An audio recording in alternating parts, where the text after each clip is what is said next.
নমস্কার, আমি প্রীতম। আপনারা দেখছেন টুইন্স মাঝি ইউটিউব চ্যানেল। আবার ফিরে এলাম আপনাদের কাছে একটি নতুন ক্রিকেটের ভিডিও নিয়ে, যেখানে আপনারা সকলেই জানেন আগামী ডিসেম্বরে 2025 অকশান হতে চলেছে। 2026 আইপিএলের জন্য আইপিএল অকশান হতে চলেছে 2025 ডিসেম্বর। সম্ভাব্য তারিখ হচ্ছে 13 থেকে 15 ডিসেম্বরের মধ্যে। তো এর আগে যে প্রত্যেকটা টিম রয়েছে আইপিএলের, তাদের যারা ফ্যান্স রয়েছে তাদের সবারই আগ্রহ থাকে যে কোন টিম কোন কোন প্লেয়ারকে রিটেন করলো, কোন কোন প্লেয়ারকে রিলিজ করলো, সেই ব্যাপারে একটা ধারণা। তো আমার চ্যানেলে অলরেডি 4-5টা টিম নিয়ে ভিডিও তৈরি করা আছে, যেখানে সম্ভাব্য রিটেন এবং রিলিজ প্লেয়ারের নাম দেওয়া রয়েছে, আপনারা দেখতে পারেন। তো আজকে নিয়ে এলাম ব্যাঙ্গালোরের যে রয়্যাল চ্যালেঞ্জার্স ব্যাঙ্গালোর, এই আরসিবির টিম নিয়ে দু একটা কথা বলবো। কোন কোন প্লেয়ার আরসিবিতে রিটেন হতে পারে, কোন কোন প্লেয়ার আরসিবি থেকে রিলিজ হতে পারে, এবং আরসিবি কত টাকা নিয়েই বা কত টাকা পার্স নিয়েই বা অকশান টেবিলে বসতে পারে। তো চলুন ভিডিও মেন টপিকে আসা যাক। প্রথমেই একবার আপনাদের জানিয়ে দেবো, গত বছর আইপিএলের বেঙ্গালুরুর যে স্কোয়াড ছিল চ্যাম্পিয়ন আরসিবি, গত বছরের চ্যাম্পিয়ন, ডিফেন্ডিং চ্যাম্পিয়ন আরসিবির স্কোয়াডে কোন কোন প্লেয়ার ছিল সেই ব্যাপারে আপনাদের একবার জানিয়ে দিই। তো চলুন, প্রথমেই যার নাম না বললেই নয়, সবাই জানে, Virat Kohli, Phil Salt, Liam Livingstone, Jitesh Sharma, Josh Hazlewood, Rasikh Salam Dar, Suyash Sharma, Bhuvneshwar Kumar, Yash Dayal, Rajat Patidar, Krunal Pandya, Swapnil Singh, Tim David,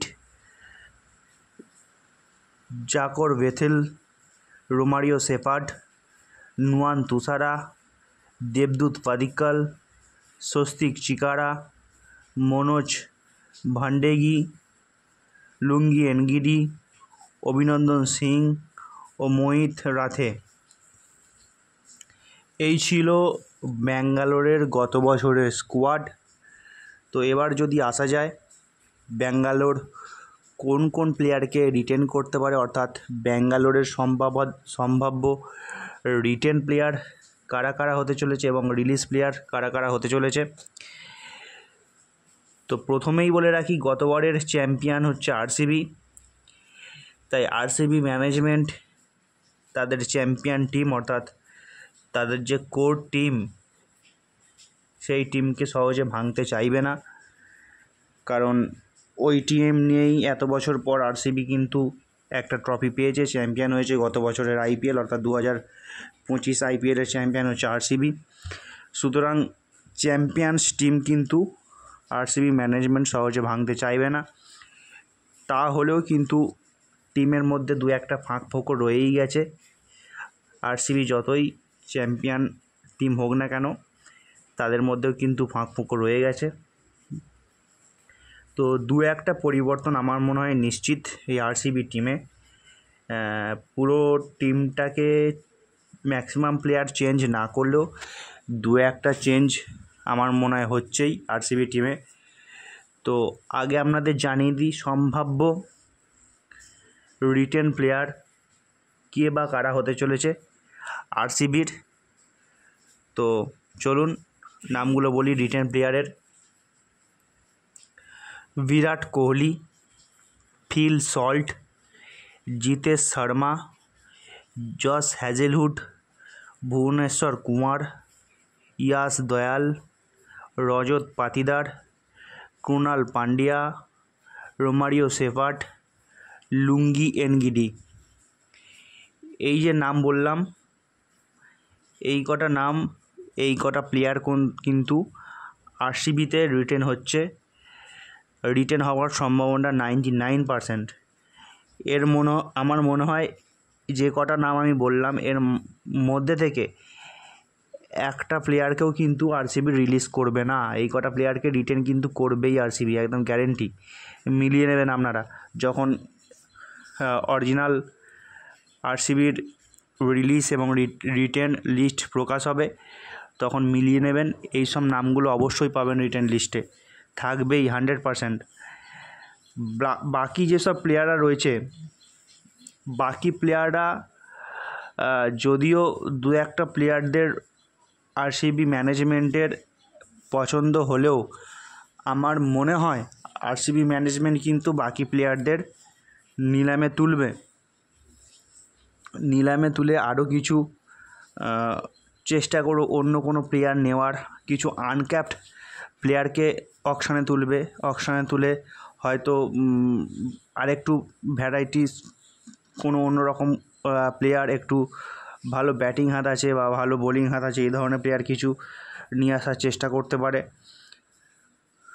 যদি বলি রিলিজ, বড় নাম রিলিজের ক্ষেত্রে, তাহলে আমি দুটো নাম অবশ্যই বলবো। দুটো ফরেন প্লেয়ার, তাদের রিলিজ হওয়া জাস্ট আমার মনে হয় সময়ের অপেক্ষা। যদি পারফরমেন্সের ওপর বিচার করা হয়, সেই দিক থেকে দেখতে গেলে, যদি পারফরমেন্সের দিক থেকে বিচার করে আরসিবি যদি অকশন টেবিলে যায়, তাহলে আমার মনে হয় এই দুটো নাম অবশ্যই রিলিজ হতে চলেছে আরসিবি থেকে। যদিও এদের নেওয়া হয় অকশন টেবিলে আরও কম দামে নেওয়ার চেষ্টা করবে আরসিবি, না হলে শুধু চ্যাম্পিয়ন কোর টিম যদি ধরে রাখতে চায়, তাহলে আমার মনে হয় রিটেন করবে এই প্লেয়ার দুটোকে, না হলে কিন্তু এই প্লেয়ার দুটির রিলিজ নিশ্চিত।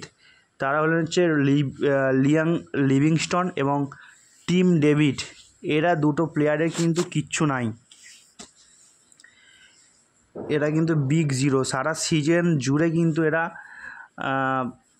যে টিমে থাকবে, বেশ কয়েক বছর ধরে আমি ফলো করছি, এরা কিন্তু ম্যাক্সিমাম ম্যাচ কিন্তু ডুবিয়ে দিচ্ছে।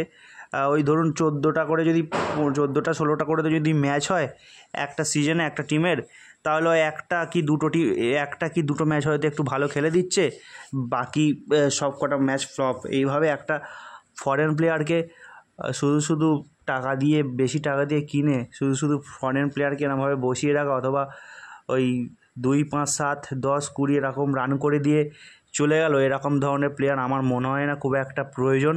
তার থেকে আমাদের ভারতীয় যেসব আনক্যাপড প্লেয়াররা রয়েছে, যারা উদীয়মান প্লেয়ার, তাদেরকে মনে হয় চান্স দিলে আরও বেটার খেলবে। তো সেই দিক থেকে যদি দেখা যায়, তাহলে কিন্তু লিভিংস্টন এবং টিম ডেভিড, এরা দুজনের কিন্তু রিলিজ প্রায় নিশ্চিত। বড় নাম, এই দুটো কিন্তু বড় নাম, এরা কিন্তু রিলিজ প্রায় নিশ্চিত। আরসিবি যদি মনে করে যে এদের রাখবে, একান্তই যদি রাখার খুবই ইচ্ছে থাকে এই লিভিংস্টন এবং টিম ডেভিডকে, তাহলে কিন্তু হয়তো প্রথমে রিলিজ করে হয়তো অকশন টেবিলে এই দুজনের পিছনে হয়তো ছুটতে পারে লোক দেখানো যে আমরা কোর টিম ধরে রাখতে চাইছি, কিন্তু খুব বেশি দর এদের জন্য যাবে না আরসিবি। হয়তো যদি আমি একটা উদাহরণ দিচ্ছি, যদি 8 কোটি টাকা করে 8 আর দুজনকে যদি 16 কোটি টাকা দিয়ে কিনে থাকে, তাহলে হয়তো তাদের জন্য বাজেট রাখবে 10 কোটি টাকা দুজনের জন্য। তার বেশি মনে হয় এগোবে বলে আমার মনে হয় না এই দুটো প্লেয়ারের জন্য। তো চ্যাম্পিয়ন টিম হলেও মিডিল অর্ডারে কিছু সমস্যা রয়েছে। তো মিডিল অর্ডারের সমস্যা এবং ডেথ বোলিংয়ের সমস্যা কিছুটা রয়েছে আরসিবির টিমে। তো এই দুটো জায়গা রেকটিফাই করা আমার মনে হয় প্রয়োজন আরসিবি টিমের জন্য। তো আরসিবি টিম হার্ডলি 30 কোটি টাকা নিয়ে মনে হয় অকশনে যেতে পারে। তো আপনারা কী বলছেন অবশ্য কমেন্ট করুন। দেখতে থাকুন টুইন্স ম্যাজিক ইউটিউব চ্যানেল।